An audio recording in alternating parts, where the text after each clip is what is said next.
Hello, my name is Shannon O'Connor, and I am going to be, excuse me, my dad's on the way. I'm going to be doing my lesson on the day the crowns quit. This is my father. His name's Tim. He is going to be, step here so she can see. He's going to be equipped with the necessary accommodations for an ELL learner. He's simulating that. He will be listening to this in Spanish. He'll be given a crayon, and he'll be given 2 sheets of paper. Okay, thank you. You could go sit down. Thank you. Okay, each student will be given, when they come in and enter the class, they will be given 2 sheets of paper and a crayon. Okay, they will be using this for their warm-up as well as to take notes on, and this one is for their monologue. They will be writing a monologue about the crown, but I've learned in the first time I did this lesson, the first period, that I didn't need to tell them what the crown was about because they were more concerned about what the crown was for and less concerned about listening to the lecture. So I learned that just to not tell them, here it is, and it'll be explained later. It worked better in my later periods of the day. Like I said, I only did this once. So the student my dad is simulating is Israel. He is 13 years old. He is an ELL learner. He is from El Salvador. So he did score early intermediate range on a CELTT. Sorry, I'm nervous right now. So he does understand English, but I figured it would be beneficial to also show the accommodations that I'm making by giving him the translated version. It might help him understand better. Okay, so the Day the Crowns Quit is the monologue I'm going to be working on. What I'm going to be working on today. They'll be greeted with how would you describe the use of language in your daily life. How does language change in different situations? And they would be given about 4 minutes to do this. What this would cover is what they know. It's bridging prior knowledge to kind of go on what they know and go from there. It's going to be, the goal is for them to understand the difference between spoken language and written language, because obviously spoken language is around first, and a lot of them at this point don't understand. It does cover, so that'll be our objective. It does cover standards in literacy for 7.2, analyze the main idea and supporting ideas presented in diverse media and formats and explain how ideas clarify a topic, text, or issue or study, and also covers 7.6 of the Common Core standards. So I'm going to go ahead and start. So they would have at this point been given 4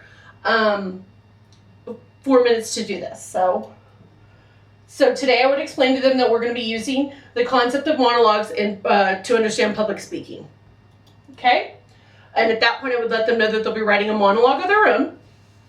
This unit is about a monologue in public speaking, and we'll do introduction notes to determine what a monologue in public speaking are. Normally I never read from a PowerPoint, but I'm really nervous right now and I don't know why. But I never do that with my kids. So sharing information and stories. Like I said before, it does, language started obviously before the written language. Spoken language was first. So it's throughout our history, and for a long time, all of our stories were passed down word of mouth. They were oral. They weren't written down until much later. So it is important to understand, and I've also explained to my students, was that if you can master public speaking, you can rule the world, because people fear it more than anything, and it is definitely a skill, and it's a skill that's extremely important with the students nowadays, the millennials. They have a tendency to have trouble communicating face-to-face. They always want to, they're looking at their devices, they're looking at their computers, their games, whatever they're doing, and they tend not to communicate effectively. So I think it is extremely important. And so public speaking can be very difficult. Most students at this point in 7th grade, I noticed I taught 6th grade for a couple of weeks, and they weren't quite as afraid of speaking in public. But now that I went into 7th grade and I taught it for a year, a lot of them have the same fears that most adults have. The scared, I'm going to fail, people are going to laugh at me, and so it's starting already. And that is the thing that most of us adults are faced with, including myself. So Public speaking, I would have them write this down, is defined as the process or act of performing a presentation focused around an individual directly speaking in front of a group, a live audience. So successful public speaking tips are obviously be prepared, most important. Start out with a strong hook. Get the audience's attention. Be conversational. Avoid just reading, which is kind of what I'm doing now. So I want to make eye contact with my students. I don't want to read from a script. I want to make it funny. Speak with passion. Be patient. Make sure that they know that what you're talking about is important to you. This first slide right here is vocabulary for public speaking. It was a Disney show that we had. I'm not going to show it for you guys. I did show it to my class. They enjoyed it. And it just is about 4 minutes, but it helped them. It was a cartoon. They liked it. It was colored. It had pretty little, it was a cartoon, so it was pictured. So then I'm going to go into what is a monologue. A monologue is an extended speech written by a person in the first person. That means they're telling you, it's a performer, they're telling you what it's about, they're explaining it. They can be found in books, TVs, movies, and plays. We'll be covering both these concepts as we move forward through the unit. Again, this is the beginning of the monologue unit. This is how I introduced it. So we obviously went from there in my class, which I said about 3 weeks ago. Well, it's a month ago now, before the end of school. Unfortunately, I wasn't in this class. Otherwise, I would have taped it live with my students. So the video that we got to use is called we'll be reading a story called The Day the Crowns Quit. This is a story of monologues from the version of Crowns. Okay? They talk about, and I will do that right now. Have it set up. Hold on just a second. So, for my ELL learners, what I would be doing at this point is making sure that they do have their headset on, that they do have a written, and I'm going to attach that in my reflection, a written translation of what the Crowns, or of what this is about. So they're understanding it. I actually did this for my class, and what we did is we had to do it twice. We did it the first time for them to watch it and enjoy it and laugh, and the second time for them to really understand what was going on. I noticed later in the day it did work better with the two times they understood it better. So my idea was for my ELL learners, the first time they listened to it in the native language, and the second time they would listen to it in the English version, and that gives them the good repetitive thing of what's going on. I figured that might be helpful, but again, like I said in my reflection, I will be giving them the choice. If they're not comfortable listening to it the second time in English, I will not make them. I will still let them do it in Spanish if that's what they choose. Okay? So I'm going to go ahead and start that really quick.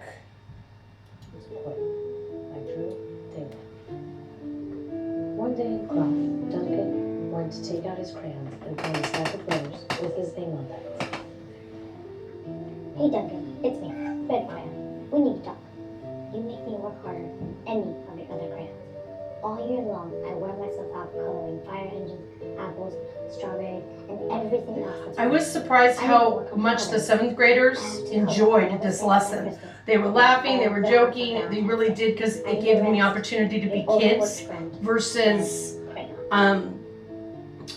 they're in that weird age where they're not adults and they're not kids. This kind of gave them the excuse. For grapes, dragons, and wizard hats. But it makes me crazy that so much of my gorgeous color goes outside the lines. If you don't start coloring inside the lines soon, I'm going to completely lose it. Your very friend, Purple Crayon. Dear Duncan, I'm tired of being called light brown or dark tan because I am neither. I am beige and I am proud. I'm also tired of being second place to Mr. Brown Crayon. It's not fair that Brown gets all bears, ponies, and puppies, while the only things I get are turkey dinners, if I'm lucky, and weed. And let's be honest, when's the last time you saw a kid excited about coloring weed? Your beige friend, Beige Crayon. Duncan, Gray Crayon here. You killing me. I know you love elephants, and I know that elephants are gray, but that's a lot of space to color in all by myself. And don't even get me started on your rhinos, hippos, and humpback whales. You know how tired I am after handling one of those big things? Such big animals. Baby penguins are gray, so are very tiny rocks, pebbles. How about one of those once in a while to give me a break?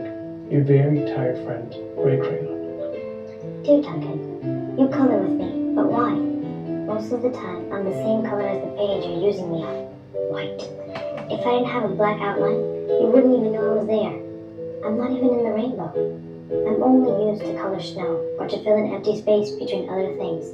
And it leaves me feeling, well, empty. We need to talk. Your friend, White Crayon. Hi, Duncan. I hate being used to draw the outlines of things. Things that are colored in by other colors, all of which think they're brighter than me. It's not fair when you use me to draw a nice beach ball and then fill in the colors of the ball with all the other crayons. How about a black beach ball sometimes? Is that too much to ask? Your friend, Black Crayon. Dear Duncan, as Green Crayon, I am writing for 2 reasons. One is to say that I like my workloads of crocodiles, trees, dinosaurs, and frogs. I have no problems and wish to congratulate you on a very successful coloring things green career so far. The second reason I write is for my friends, Yellow Crayon and Orange Crayon, who are no longer speaking to each other. Both crayons feel they should be the color of the sun. Please settle this soon, because they are driving the rest of us crazy. Your happy friend, Green Crayon. Dear Duncan, I got a lot of laughs during that part. They really seem to enjoy this. I am the color of the sun. I would tell him, but we are no longer speaking, and I can prove I'm the color of the sun too. Last Tuesday, you used me to color in the sun on your Happy Farm coloring book. In case you've forgotten, it's on page 7. You can't miss me. I'm shining down And the I did brilliantly on a with field my of students. yellow I thought it clay. was funny. Yellow pal They said and I can true prove color it, of so the they're sun. using evidence, and Crayon. so I thought that was good. Dear Duncan, I see Yellow Crayon already talked to you. That big whiner. Anyway, could you please tell Mr. Tattletale that he is not the color of the sun? I would, but we're no longer speaking. We both know I am clearly the color of the sun, because on Thursday, you used me to color the sun on both the Monkey Island and the Meet the Zookeeper pages in your Day at the Zoo coloring book. Orange, you glad I'm here? Ha!